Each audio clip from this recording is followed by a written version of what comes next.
Hello everyone, আসসালামু আলাইকুম, welcome to new video. আজকে বের হয়েছি বিকালবেলা। ঢাকা শহরে অনেক দিন ধরে থাকি, বাট এই ঢাকার বিভিন্ন স্থাপনা আছে যেগুলো নিয়ে হয়তো কখনো ভিডিও করা হয়নি। সো ফাইনালি আজকে যাচ্ছি। আর এই ঢাকার বিভিন্ন জায়গায়, বিশেষ করে ভার্সিটি মেট্রো করে প্রথমে যাব ভার্সিটিতে, তারপরে এই জায়গাগুলো একটু ঘুরবো। আর এক ফ্রেন্ড আছে, তার সাথে আড্ডা দিব। সো আজকের এই ভিডিওটি খুবই ইন্টারেস্টিং হতে যাচ্ছে। কারণ যদিও এই ঢাকায় থাকা হয়, ওরকমভাবে এই ঢাকা নিয়ে কখনো ব্লগ করা হয় নাই। সো আজকে অনেক কিছুই থাকছে এই ব্লগে। সো আজকের এই ভিডিওটি দেখতে থাকুন এবং আমার সাথেই থাকুন। অ্যাকচুয়ালি এখন এই মুহূর্তে আমি আছি মেট্রো স্টেশনে, সচিবালয়। আমি যাব মূলত ঢাকা ইউনিভার্সিটিতে। ওই স্টেশনে নামবো, টিসি চত্বর প্লাস ঢাকা ইউনিভার্সিটির বেশ কিছু স্থাপনাও দেখানোর চেষ্টা করবো। তাছাড়া আমি কিন্তু মেট্রো পাস আছে, যেহেতু আমার জন্য একটু সুবিধা হবে এই জায়গাটি ঘুরতে হলে। আর সবচেয়ে বড় বিষয় কি, পাবলিক প্লেসে নর্মালি কথা বলা একটু বিরক্তিকর হয়, ওটা অন্যদের। স্যার সাথেই থাক। আর একটা বিষয় কি, যখনই আমি আসি দেখি মেট্রো একদম স্থিরভাবে দাঁড়িয়ে আছে, বাট খুব তাড়াহুড়া করে উঠতে হয়। আর সবচেয়ে বড় বিষয় কি জানেন, আমাদের বর্তমানে সড়ক পথগুলো বা যাত্রাগুলো অনেকটা সহজ হয়ে গেছে, বিশেষ করে ঢাকায় মেট্রো হওয়ার কারণে অনেকটাই সুবিধা হয়েছে আমাদের।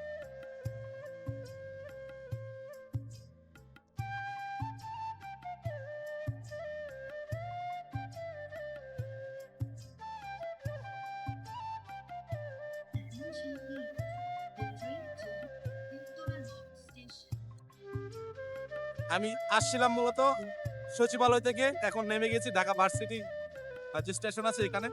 তো আমার প্রথম গন্তব্য হবে টিএসসি চত্বর। আপনি যদি টিএসসি চত্বর আসেন, যদি আপনি চা না খান তাহলে তো আপনার হবে না। সো এখন প্রথমে আপনাকে আমি চা খেতে খেতে এই টিএসসি চত্বরের গল্পটা শোনাবো। চলুন এবার টিএসসি চত্বরের গল্পটা আমি আপনাদের সাথে শেয়ার করি। টিইসি চত্বর এটা হলো ছাত্র ও শিক্ষকদের মিলনায়তন কেন্দ্র। এখানে ছাত্র ও শিক্ষকরা বসে তাদের পাঠ্য কার্যক্রম পরিচালনা করে। তাছাড়া এই টিইসি চত্বর এই ঢাকার একমাত্র জায়গা হয়ে উঠেছে যেখানে চা খেতে সকলেই চলে আসে এই এখন জায়গাটা। আমি দাঁড়িয়ে আছি টিএসসি চত্বর, আর টিএসসি চত্বরে এসে এক কাপ চা খেলাম। এখন যাচ্ছি যদি শহীদ মিনারের দিকে যাব। তাছাড়া কি, এখানকার যখন আমি হাঁটতে থাকি, সবসময় বলি বিরক্তিকর একটা বিষয় কি জানেন, সবাই মুখের দিকে তাকিয়ে দেখে এরকম ভাবে মনে হয় যে আমি একটা খুব ভুল কিছু করছি, এরকম একটা কিছু। তারপর কিছু করার নেই, কারণ ব্লগিং করতে গেলে এইসব বিষয়গুলো একটু এড়িয়ে চলতে হবে। কারণ সবসময় আপনাকে মনে রাখতে হবে কে কি বলছে। এইসব বিষয় যদি আপনি দেখেন বা ফলো করেন, তাহলে কিছু করতে পারবেন না। কারণ সব ক্ষেত্রে মানুষের কথাগুলোকে আপনাকে ইগনোর করে চলতে হবে। তবে এখানে এসে আরেকটা জিনিস খুব ভালো লাগলো, ঢাকা ভার্সিটিতে কিছু শাটল বাস চালু করা হয়েছে। এই সেবাটা খুবই ভালো লাগলো, যদি একটু চড়তে পারতাম। আসলে জীবনের হয়তো দুর্ভাগ্য যে ঢাকা ভার্সিটির মতো একটা জায়গায় পড়তে পারিনি বা পড়াশোনা করিনি।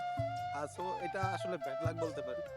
সো এই সর্বোচ্চ জায়গায় যারা যারা পড়তেছে, হ্যাঁ, তাদেরকে আমি সাধুবাদ জানাই সবসময়। কারণ শিক্ষা অঙ্গনকে আপনি যদি শক্তিশালী করতে চান, তাহলে এরকম ভার্সিটি আমাদের দেশের প্রয়োজন।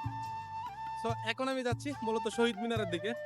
আর শহীদ মিনার ওখানে এর আগেও হয়তো ভিডিও দিয়েছি, বাট ওরকম ভাবে ভিডিও দেওয়া হয় নাই, শর্ট করে একটা ভিডিও দিয়েছি। বাট আজকে লং একটা ভিডিও হবে, কারণ ঢাকার বিভিন্ন জায়গায় আজকে আমি ঘুরতেছি। আহ সন্ধ্যা পর্যন্ত যে কয়টা জায়গায় ঘুরতে পারি আর কি। তো হাঁটতে হাঁটতে পা ব্যথা হয়ে গেছে, এখন একটা রিক্সায় চললাম, কারণ কেন্দ্রীয় শহীদ মিনারে যাবো। আর এই জায়গাগুলো একটু দূরত্ব আছে, কারণ টিসি থেকে শহীদ মিনার একটু দূরত্ব। যদিও হাঁটি সময় লাগবে হয়তো 5 মিনিট, বাদ হাঁটতে ভালো লাগতেছে না, কারণ অফিস শেষ করে এই মাত্রই বের হইলাম। আহ, বিরক্তিকর হচ্ছে কি, এত সময় লং টাইম ডিউটি করার পর যদি পুনরায় কোথাও হাঁটতে হাঁটতে যাই, একটু বিরক্তিকর লাগে। আর বিশেষ করে শীতের জামা পরা, যেগুলো অনেক গরম লাগতেছে, ভাবলাম যে ঠিক আছে তাহলে আমি রিক্সা দিয়ে চলে যাই।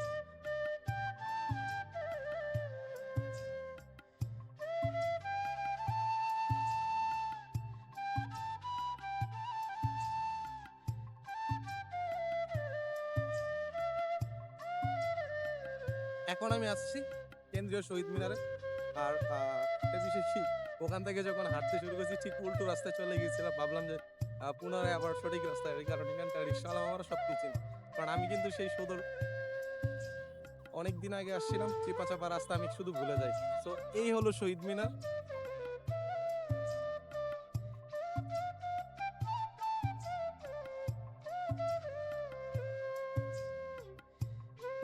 এখন আছি ঢাকা মেডিকেলের সামনে। আমার পিছনে ঠিক ঢাকা মেডিকেল। আর কে কে এই ঢাকা মেডিকেলে এসে অনেকটা হেনস্থার শিকার হয়েছেন অবশ্যই কমেন্ট করে জানাবেন। কারণ ঢাকা মেডিকেলে কদিন পর পরই দেখা যায় ওখানে নাকি লাশ নিতে গেলেও টাকা টাকা লাগে। এরকম অনেক অনেক আমরা পেয়েছি যে লাশ নিতে গেলেও নাকি অনেক ধাপে ধাপে টাকা দিতে হয়। যদি কেউ এরকম অবস্থানে পড়ে থাকেন অবশ্যই কমেন্ট করে জানাবেন। এখন যাচ্ছি ঢাকা কার্জন হলের দিকে। কারণ কারণ কি এই ঢাকা কার্জন হলে না গেলে হয়তো আমার এই জায়গায় ঘোরাটা সম্পূর্ণ হবে না। কারণ টুইসি চত্বর আর ঢাকা মেডিকেল। এখন যাচ্ছি কার্জন হলের দিকে। কথায় আছে না, যত ঘুরবেন তত শিখবেন। আসলে আর একটা বিষয় কি, আমি টিসি চত্বর থেকে ঢাকা মেডিকেলের সামনে আসছি রিক্সা দিয়ে। তা সাডেনলি উনি আমাকে প্রশ্ন করে বললো, বা আমি ওনাকে জিজ্ঞাসা করলাম যে আপনাকে আমি কত টাকা দিব। উনি সাডেনলি রিপ্লাই দিল যে আমাকে 100 টাকা দেন।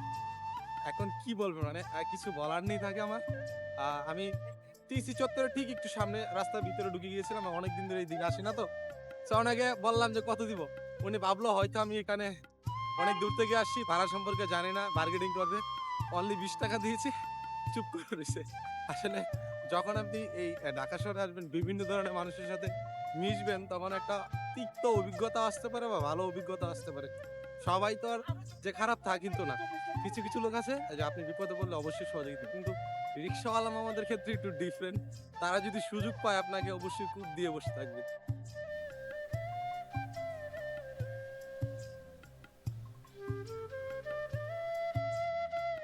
এখন আমি আছি ঢাকা ইউনিভার্সিটি কার্জন হলের সামনে। যদি আপনি কখনো এই জায়গাটা ঘুরতে আসেন তাহলে অবশ্যই আপনি এই জায়গাটায় আসবেন। কারণ কি এই জায়গাটা আসলে অনেকটাই সময় আপনি কাটাতে পারবেন। তাছাড়া এখানে যে সুন্দর ভবনটা, এখানে দাঁড়িয়ে কয়েকটা ছবি তুললে হয়তো আপনার অনেকটা ভালো লাগতে পারে।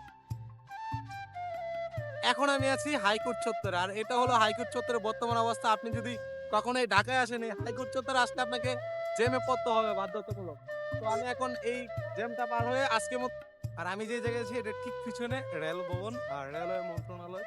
আর এটা হলো রেলের ভাস্কর্যটা। সো অনেকটা জায়গায় অনেক জায়গায় ঘুরেছি, so অনেক তথ্য দিয়েছি আপনাদের। এখন এই মুহূর্তে আমি আছি সচিবালয়ের ঠিক সামনে। আসলে জীবনে অনেকটা আফসোস হয়, যদি এই জায়গাটা একটা পিয়ন পোস্টে চাকরি করতে পারতাম হয়তো লাইফটা সেটেল হয়ে যেত। আর জাস্ট ফান করলাম। মানে এই জায়গায় যারা চাকরি করে তারা ভালো বেতনে ভালো গ্রেডে চাকরি করে, আর অন্যান্য দিকগুলো বিবেচনা করতে হয়। তো যে যেখান থেকে আছেন চেষ্টা করেন জীবনে কিছু একটা করার জন্য। কারণ কি হয়তো আপনি ভালো পজিশনে নেই, তার জন্য মন খারাপ করার কিছু নেই। কারণ হয়তো যে ভালো পজিশনে আছে তার থেকেও আপনি ভালো আছেন। হয়তো সৃষ্টিকর্তা আপনাকে ভালো রেখেছে।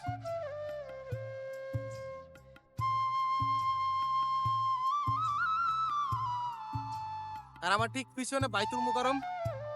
এই বাইতুল মোকাররমে প্রতি শুক্রবারে কোনো না কোনো প্রোগ্রাম থাকে। আর এই বাইতুল মোকাররমের ভিতরে আবার আছে অনেক মার্কেট, মোবাইল মার্কেট বা বিভিন্ন ধর্মীয় বই-টই সবকিছু পাওয়া যায় ঠিক বাইতুল মোকাররমের মধ্যে।